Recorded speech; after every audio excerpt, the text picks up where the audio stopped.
आता आपण जळगावातली बातमी बघूया। जळगाव तालुक्यातील शिरसोली परिसरामध्ये वाढत्या उन्हाचा फटका, तापमान वाढीचा फटका हा थेट नागवेल उत्पादक शेतकऱ्याला बसलाय।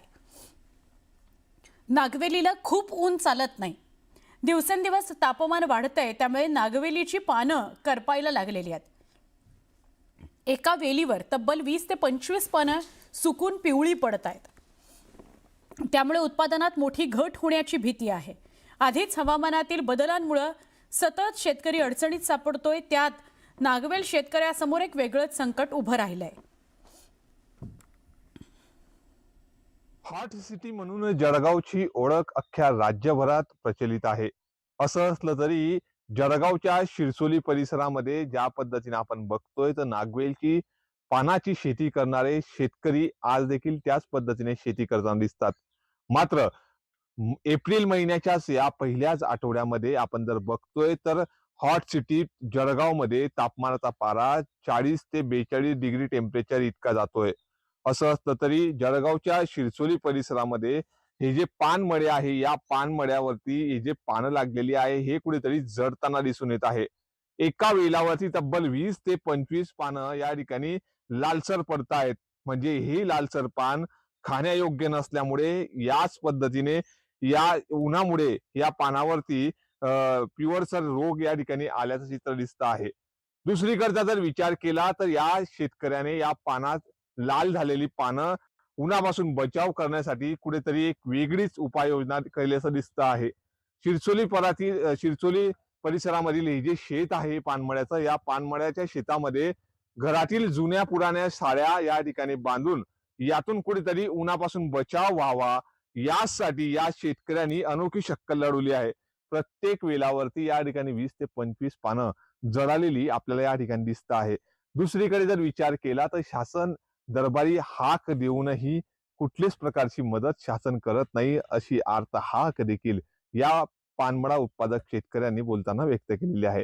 येत्या काळात शासन या पानमळा उत्पादकांसाठी काही उपाययोजना करतील का, हे देखील पाहणं तितकंच महत्वाचं असणार आहे। नितीन नांदुरकर, न्यूज 18 मराठी, जळगाव।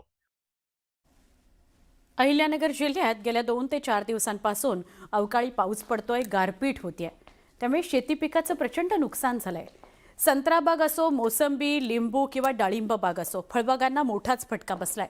झाडांना आलेली फुलं आणि फळं मोठ्या प्रमाणात गळून पडत आहेत। त्यामुळे उत्पादनावर मोठा परिणाम होणार आहे। अचानक आलेल्या या नैसर्गिक आपत्तीमुळे शेतकरी हतबल झालाय। शासनाकडून तात्काळ मदत मिळावी अशी त्याची अपेक्षा आहे।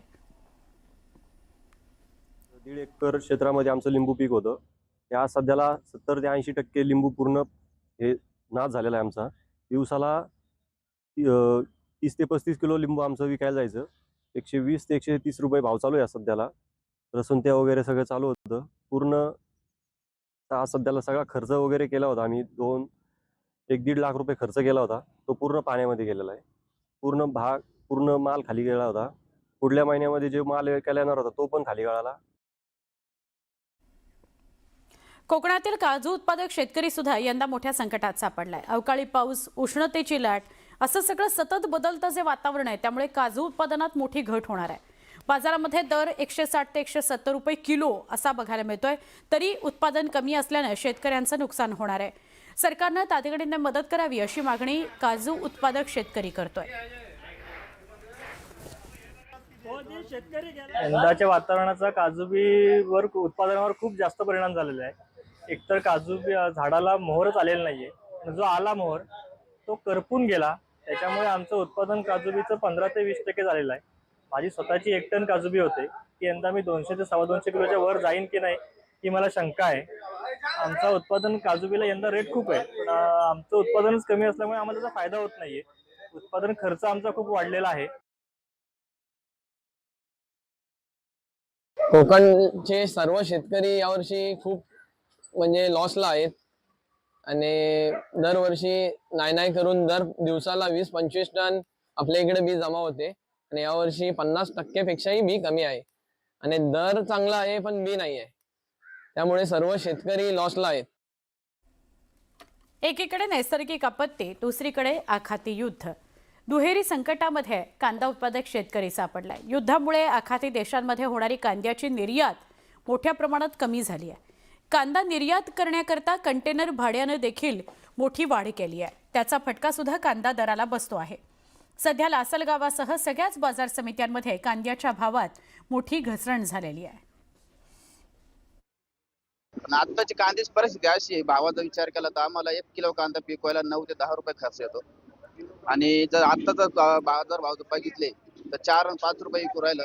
आज आम्ही किलो माग 4 ते 5 रुपये घाट्यात विकू राहिलो आज. आणि आत्ताची परिस्थिती अशी का दिवाळी आली जवळ, आम्ही सण कसे करावा, लांब पोरांची आज काही गोष्टी असतात त्या सुद्धा काही खरेदी करावा का नाही करावा असं झालंय आम्हाला. तर शेतकऱ्यांनी झालेले नुकसान, मका कांद्याचे एवढे नुकसान झालेले पावसामुळे अतिवृष्टीमुळे, आणि त्याच्यामध्ये बाजारभाव पडले. शेतकऱ्यांनी करायचं काय? आपल्या 2025 मध्ये मार्च महिन्यात कांद्याची निर्यात 600-650 कंटेनरच्या जवळपास झाली होती. आणि तीच निर्यात आज कुठंतरी 2026 मध्ये मार्च महिन्यात 350 कंटेनरच्या.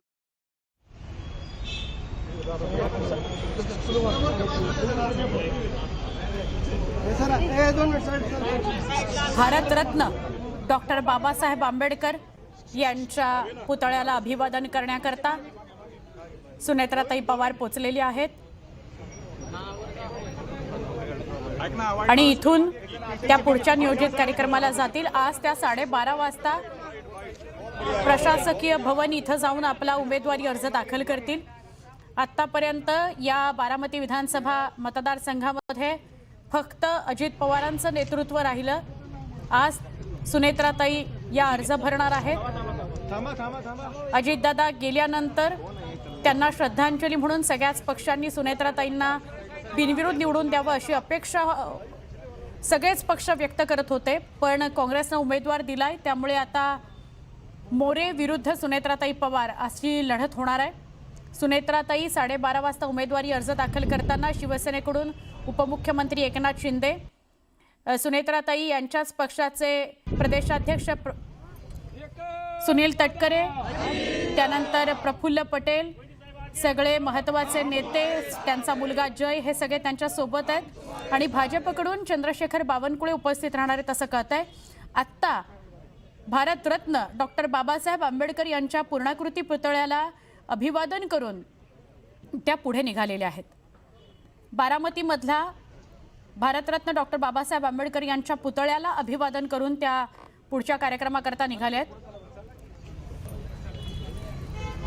12:30 वाजता ते आपला उमेदवारी अर्ज दाखल करणार आहेत. अजून साधारणपणे 1-1.5 तास आहे. आणि त्या दरम्यानच्या काळात मोरोपंत पिंगळे या सभागृहामध्ये जाऊन त्या कार्यकर्ते पदाधिकाऱ्यांशी बोलतील असं कळत आहे.